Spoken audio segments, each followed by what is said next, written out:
Assalamualaikum BSc, welcome to online class of physics. जैसा कि आप जानते हैं कि हम second chapter particle dynamics study कर रहे हैं। उसमें नेक्स्ट टॉपिक है हमारा drag force, that is velocity dependent force. Drag force है क्या? Retarding force acting on a body in opposite direction of motion when it moves through the fluids. जब कोई बॉडी किसी फ्लूइड में मूव कर रही होती है तो जो उस पर फ्रिक्शनल फोर्स एक्ट करती है, जो उसकी मोशन के ऑपोजिट होती है, उसको हम ड्रैग फोर्स कहते हैं। अब फ्लूइड्स क्या हैं? लिक्विड और गैसेस को हम फ्लूइड्स कहते हैं। फॉर एग्जांपल, अगर कोई body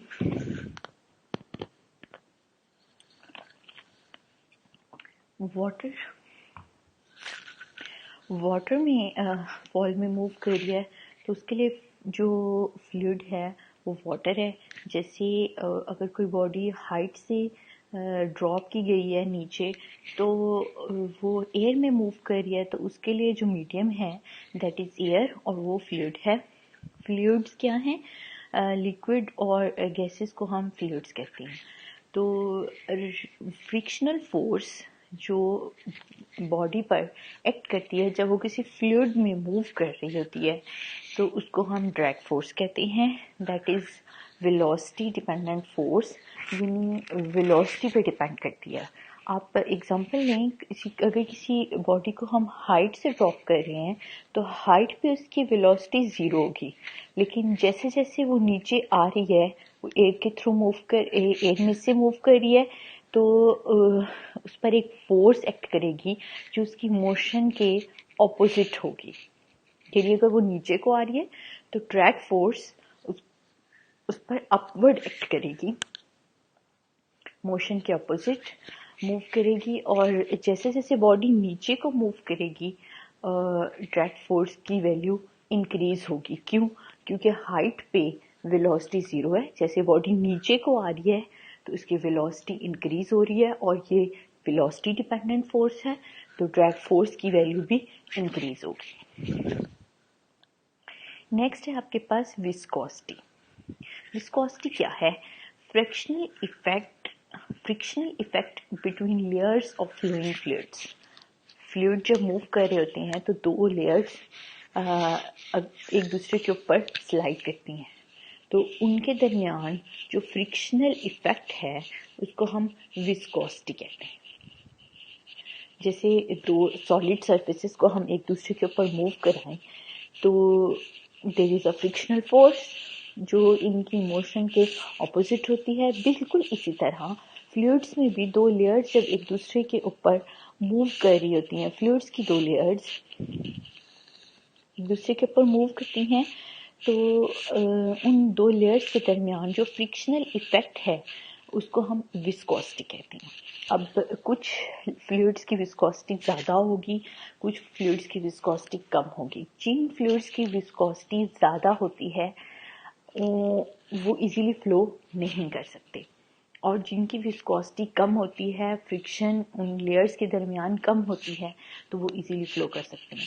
for example Honey easily flow नहीं कर सकती क्योंकि दो लेयर्स के दरमियान जो फ्रिक्शनल फोर्स है या फ्रिक्शनल इफेक्ट है वो ज़्यादा है, और वाटर इजीली फ्लो कर सकता है। इसका मतलब है इसकी वाटर की विस्कोसिटी कम है और हनी की विस्कोसिटी ज़्यादा है। आज के टॉपिक में हमने टर्मिनल वेलोसिटी कैलकुलेट करनी है। टर्मिनल वेलोसिटी किसकी कैलकुलेट करनी है? जब कोई बॉडी फ्लूइड के अंदर मूव कर रही होती है तो उसके पास एक टाइम आता है जब velocity of that body become constant. Velocity constant है, इसका मतलब है जितनी भी फोर्सेस लग रही हैं उस पर वो एक दूसरे के इफेक्ट को कैंसिल कर रही हैं। नेट फोर्स ज़ीरो लग रही है तो वेलोसिटी कांस्टेंट है, एज अ रिजल्ट एक्सेलरेशन भी ज़ीरो होगा। वो वेलोसिटी हमने कैलकुलेट करनी है, that is called terminal velocity. Terminal velocity क्या है? जब कोई बॉडी फ्लूइड के अंदर मूव कर रही होती है तो उसकी वेलोसिटी कंटिन्यूसली इंक्रीज करती है। उसके एक टाइम ऐसा आता है कि सारी फोर्सेस जो अपवर्ड हैं या जो डाउनवर्ड है वो आपस में बैलेंस हो जाती हैं, तो उस पर जो नेट फोर्स है वो ज़ीरो लग रही है। फोर्स ज़ीरो है तो वेलोसिटी चेंज नहीं होगी, इट मीन्स वेलोसिटी कांस्टेंट रहेगी, और वेलोसिटी कांस्टेंट है, as a result acceleration of that body will be zero. इसके लिए हम सपोज करते हैं एक स्फेरिकल शेप बॉडी एयर में आपने ड्रॉप की है from certain height.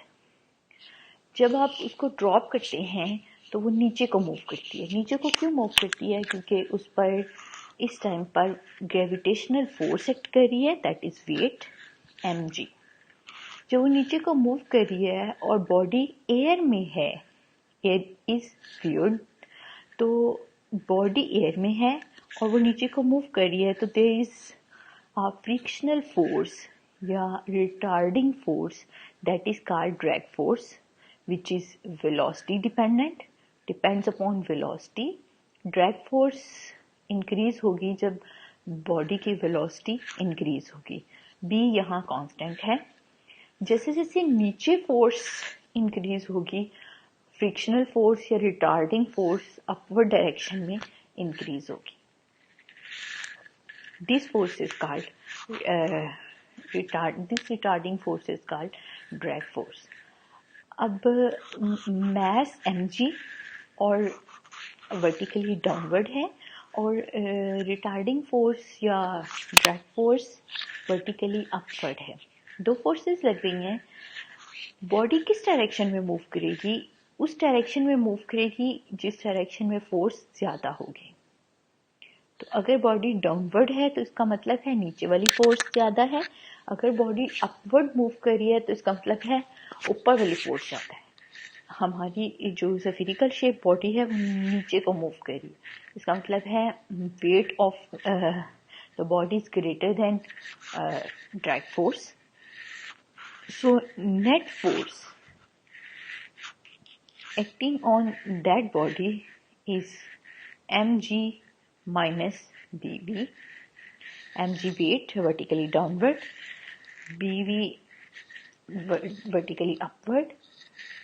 Net force is equal to ma according to second law of motion। net force is equal to f is equal to ma।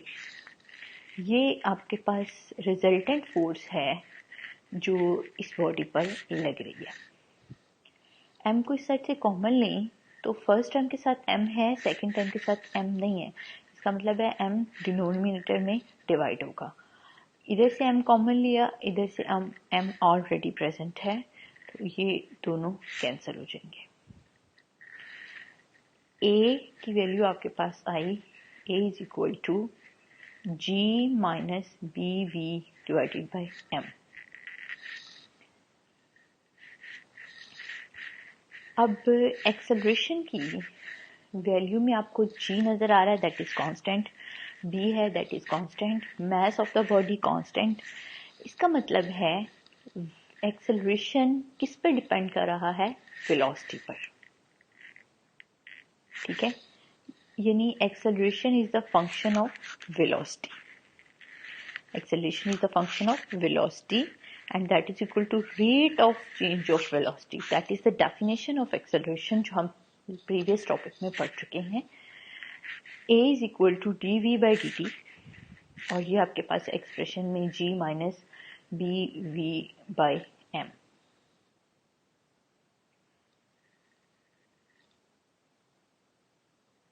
अब आपके पास यहाँ एक्सेलरेशन में देखें तो दो वेरिएबल्स हैं जो चेंज हो रहे हैं, dvb और dtb, और this is the function of v।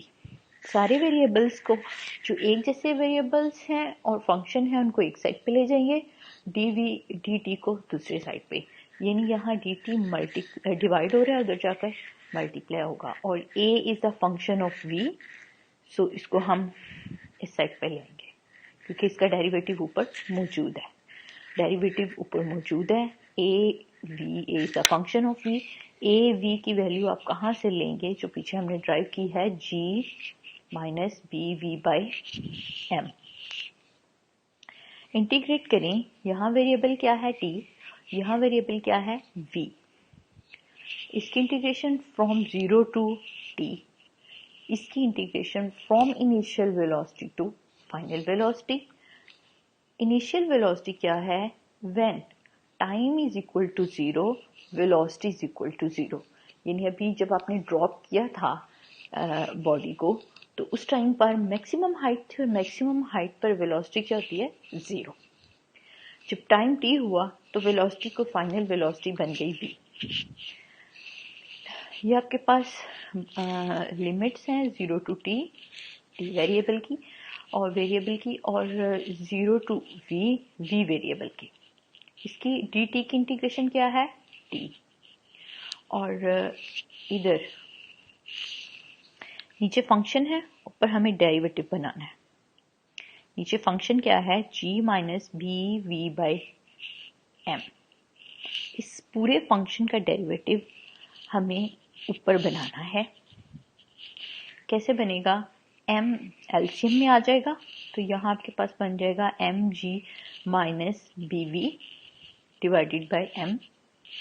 ये m डिनोमिनेटर में है, ये ऊपर चला जाएगा, तो आपके पास एक्सप्रेशन आएगा M D V divided by function. अब इस फंक्शन का डेरिवेटिव आप ऊपर कैसे बनाएंगे? m is constant, g is constant, minus b v, मतलब इसका डेरिवेटिव लें तो आपके पास आंसर आएगा माइनस b। ये पूरा फंक्शन है that is depend upon v, तो इस पूरे फंक्शन का डेरिवेटिव माइनस b, ऊपर माइनस b प्रेजेंट नहीं है, इसका मतलब है हम माइनस b से मल्टीप्लाई भी कर सकते हैं, डिवाइड भी कर सकते हैं। यहाँ हमने नीचे वाले फंक्शन का डेरिवेटिव ऊपर बनाने के लिए माइनस b से मल्टीप्लाई भी किया है और डिवाइड भी किया है। ये वाला m कहाँ गया? ये चूंकि कांस्टेंट है तो ये इंटीग्रेशन से बाहर आ जाएगा। ये माइनस b कहाँ से आया? ये माइनस b से डिवाइड भी किया है और मल्टीप्लाई भी किया है। ये आप मैथमेटिक्स का रूल है कि आप सेम एक्सप्रेशन से डिवाइड भी कर सकते हैं और मल्टीप्लाई भी कर सकते हैं। अब देखें ये हमने क्यों किया। ये अगर आप देखें तो ये नीचे पूरा फंक्शन है और ऊपर इसका डेरिवेटिव है।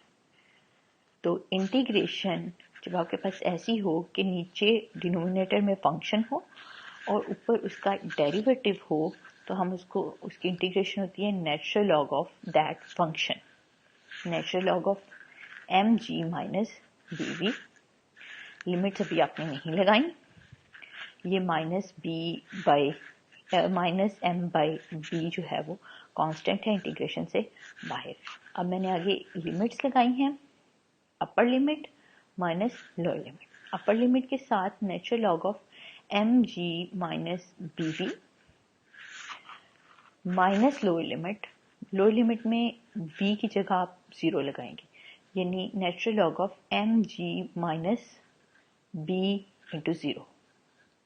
यहाँ this is application of upper limit minus lower limit. ये टर्म 0 आपके पास बाकी रह जाएगा, natural log of M ji.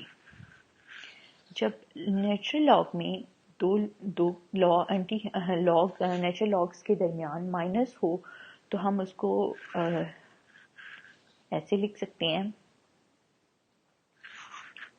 Natural log of M G minus B V divided by M G. ये लॉग की प्रॉपर्टी है कि दोनों के दरमियान जब माइनस साइन होता है तो हम इसको ऐसे लिख सकते हैं, natural log of M G minus B V divided by M G. यहाँ से हमें क्या फाइंड आउट करना है? m is constant, p is constant, mg constant, mg भी कांस्टेंट, b भी कांस्टेंट। हमें यहाँ v फाइंड आउट करना है। सबसे पहले आप इस ब्रैकेट के साथ देखें क्या मल्टीप्लाई हो रहा है, माइनस m बाई b, यानी b इधर डिवाइड हो रहा है, इधर जाकर मल्टीप्लाई होगा। माइनस m इधर मल्टीप्लाई हो रहा है, इधर जाकर डिवाइड होगा। पीछे आपके पास बचा natural log of this function. Natural log को ख़त्म करने के लिए आप एंटी लॉग लेंगे दोनों साइड पर। जो ऑपरेशन आप एक साइड पर करेंगे वही आपको दूसरी साइड पर करना पड़ेगा। Natural log of antilog लेंगे तो आपके पास e raise to power minus B T by M हो जाएगा, और इधर से एंटी लॉग लेंगे तो नेचुरल लॉग खत्म हो जाएगा, यानी अब आपके पास सिर्फ फंक्शन बचेगा। फंक्शन में जो डिनोमिनेटर है उसको आप इसके नीचे भी लिख सकते हैं और इसके नीचे भी लिख सकते हैं, यानी डिनोमिनेटर को सेपरेटली लिखा जा सकता है। जब आप इसको सेपरेटली लिखेंगे तो एम जी से कैंसिल 1 बच जाएगा, और B V divided by M G. इस पूरे एक्सप्रेशन में आपने v फाइंड आउट करना है, तो इस पूरी टर्म को उठाकर इस साइड पे ले जाए और इस पूरी टर्म को उठाकर इस साइड पे ले जाए। सिर्फ हमने इक्वेशन को अरेंज किया है, तो आपके पास ये पॉजिटिव बन जाएगी और ये टर्म नेगेटिव बन जाएगी। B V divided by M G is equal to 1 minus E raise to power minus B T by M. अब एम जी इधर मल्टीप्लाई हो रहा है, डिवाइड हो रहा है, तो दूसरी साइड पे जाकर मल्टीप्लाई हो जाएगा। बी इधर मल्टीप्लाई हो रहा है तो दूसरी साइड पे जाकर डिवाइड हो जाएगा। This is the value of velocity जो हमें फाइंड आउट करनी थी, जो डिपेंड कर रही है मास एम जी वेट पर, एम जी वेट पर, बी कांस्टेंट है, 1 minus E raise to power minus B T by M. ये आपके पास वेलोसिटी की वैल्यू आ गई। हमने इससे नेक्स्ट एक्सेलरेशन की वैल्यू फाइंड आउट करनी है। इसी को यूज़ करके हम एक्सेलरेशन की वैल्यू फाइंड आउट कर सकते हैं, क्योंकि rate of change of velocity is called acceleration. इसका मतलब है अगर इस एक्सप्रेशन का हम डेरिवेटिव लेंगे विद रिस्पेक्ट टू टाइम तो वो D V by D T होगा, दैट इज एक्सेलरेशन। वेलोसिटी हमने फाइंड आउट कर ली, अब नेक्स्ट स्टेप में हम एक्सेलरेशन फाइंड आउट करेंगे। v is equal to M G divided by B into that function, taking आप इस पूरी क्वेश्चन का डेरिवेटिव लें विद रिस्पेक्ट टू टाइम, तो आपके पास बन जाएगा D V by D T is equal to, this is constant, this is constant, this is constant, इनमें टी मौजूद नहीं है, इसको आप बाहर ही रहने दें। नेक्स्ट है 1 का derivative 0, E raise to power function, sum function का डेरिवेटिव कैसे लेते हैं, ये फंक्शन एज इट इज आएगा, और फर्दर डेरिवेटिव ऑफ पार, जो भी पार में होता है उसका further derivative. E raise to power function का डेरिवेटिव कैसे होता है, E raise to power function as it is और फंक्शन का फर्दर डेरिवेटिव। तो फंक्शन आपके पास क्या है, बी टी बाई एम, तो इसका with respect to time derivative लें तो आपके पास आएगा माइनस बी बाई एम, ये आपने यहां लिख दिया।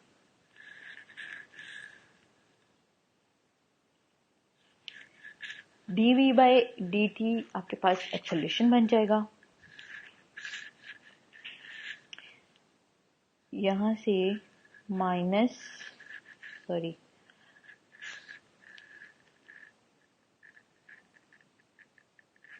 एक माइनस ये और एक माइनस ये दोनों प्लस m और m कैंसिल, b और b आपस में कैंसिल।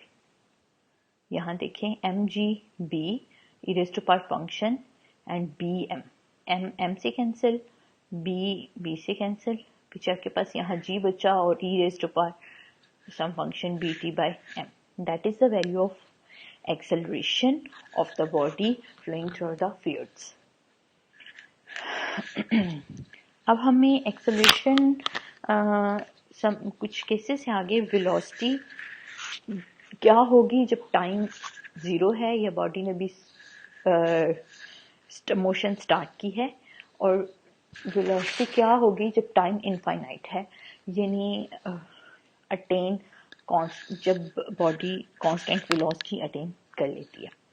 तो बाई बाई टी की वैल्यू इस एक्सप्रेशन में पुट करेंगे, v is equal to M G by B, ये हमने ऊपर डिराइव किया है, 1 minus E raise to power minus B T by M. यहाँ t की वैल्यू पुट करें 0, ये पूरा function 0, e raise to power 0 is equal to 1, ये आप मैथमेटिक्स में पढ़ चुके हैं। इस फंक्शन की जगह 1 आ जाएगा, 1 माइनस 1 0, 0 मल्टीप्लाइड बाय समथिंग 0। जब टाइम 0 होगा तो वेलोसिटी भी 0 होगी। दूसरा है टाइम इन्फिनिटी, इन्फिनिटी पुट करें तो इस पूरी टर्म में जब आप इन्फिनिटी पुट करेंगे तो आपके पास आ जाएगा e raise to power minus infinity. Minus infinity means 1 by e raised to power infinity and 1 by infinity is equal to 0।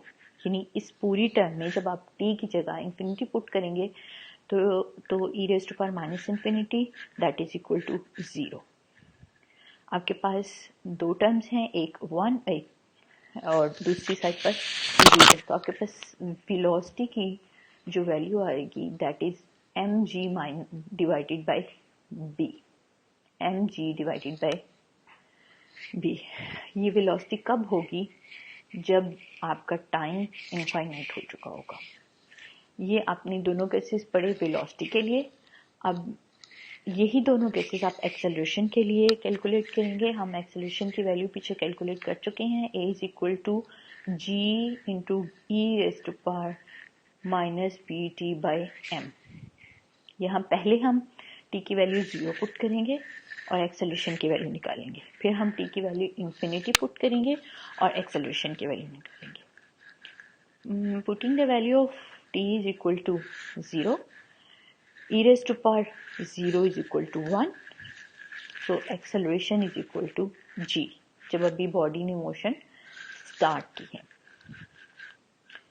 दूसरा केस है आपके पास when t is equal to infinity, e raised to power minus b, t की जगह infinity divided by m, e raised to power minus infinity is equal to 0। अब अभी देख चुके हैं हम क्यों 0, 1 by infinity is equal to 0, 0 multiplied by g, acceleration will be 0।